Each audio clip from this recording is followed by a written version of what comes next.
Alright, continuing from the previous read.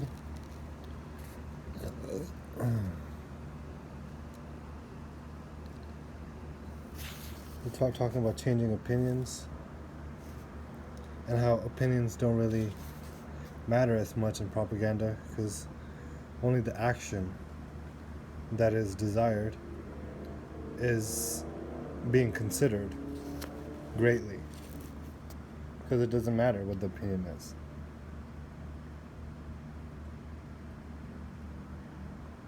Because as we know, even though we live in a democracy, it's not strictly a democracy. Alright, so existing opinion is not to be contradicted, but utilized. That's what the wise propagandists would do.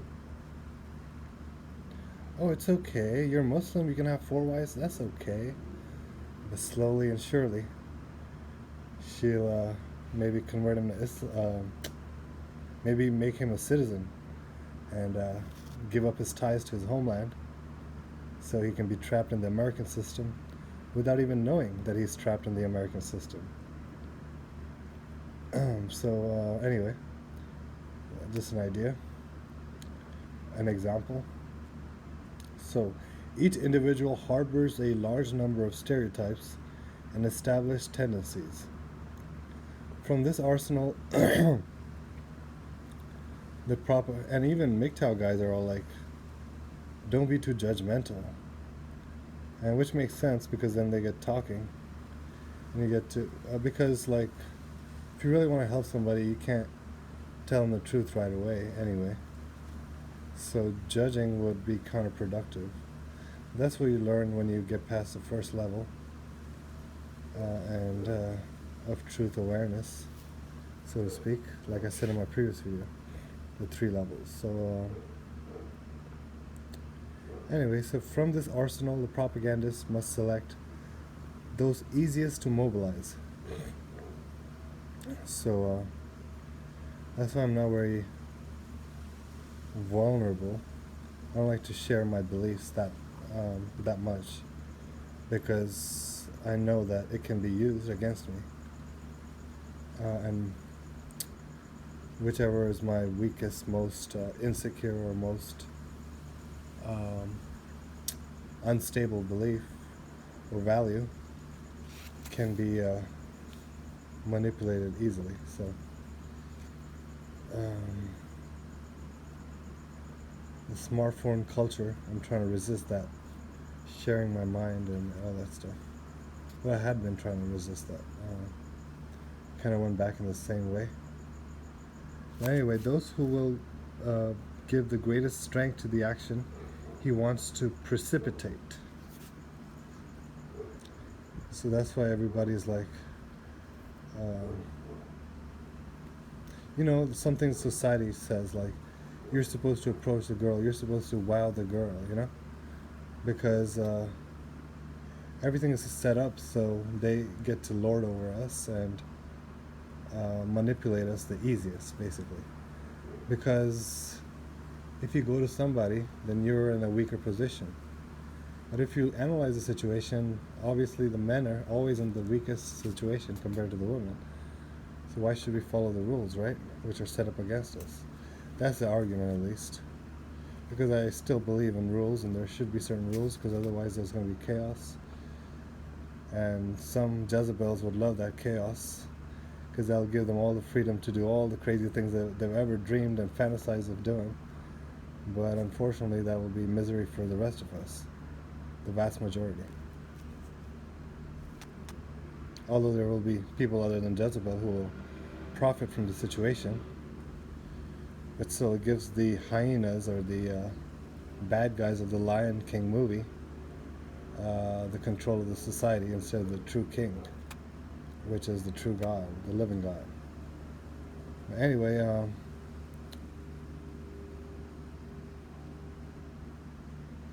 writers who insist that propaganda against established opinion is ineffective will be right if man were a simple being, having only one opinion with fixed limits.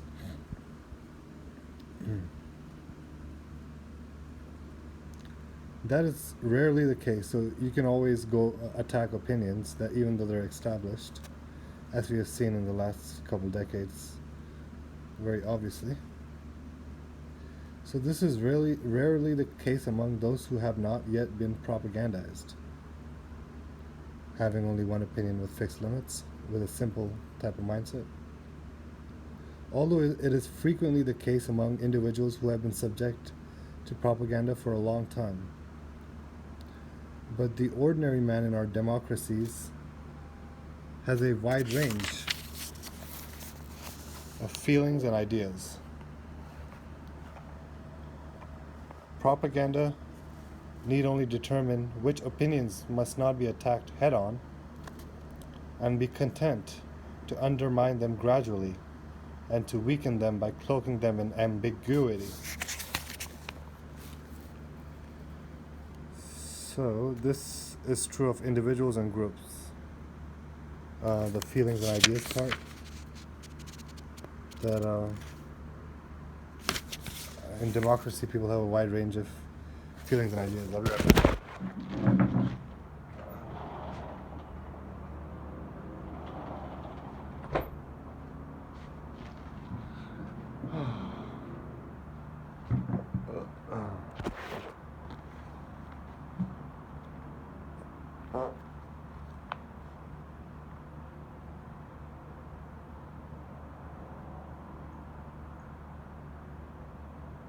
So this is true of individuals and groups. It has been said quite accurately, for example, that if public opinion were rarely unanimous, there would be no way for propaganda to work. It is only because in any body of public opinion, there are groups of private opinions that propaganda can use as seeds with which to reverse the trend of opinion. So that's again playing the two sides problem, reaction, solution strategy of the Illuminists. They can always use the other side to change the whole group's opinions. So it goes without saying that propaganda must also change its character according to the results it wants to attain in given circumstances. For example, propaganda must be strongly personalized when it seeks to create a feeling of guilt in the adversary. The French are colonialists, for example.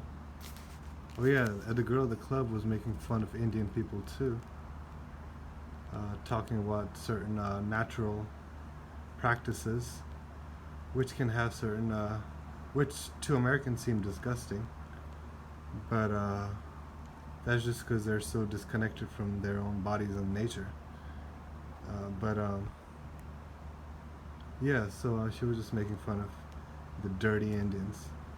And it wasn't the first time she did that, but you know, as long as she didn't say anything negative, she's not racist, even though she is very clearly making those discernments and discriminations, which I support actually. On the other hand, it must be impersonal when it seeks to create confidence and exaltation.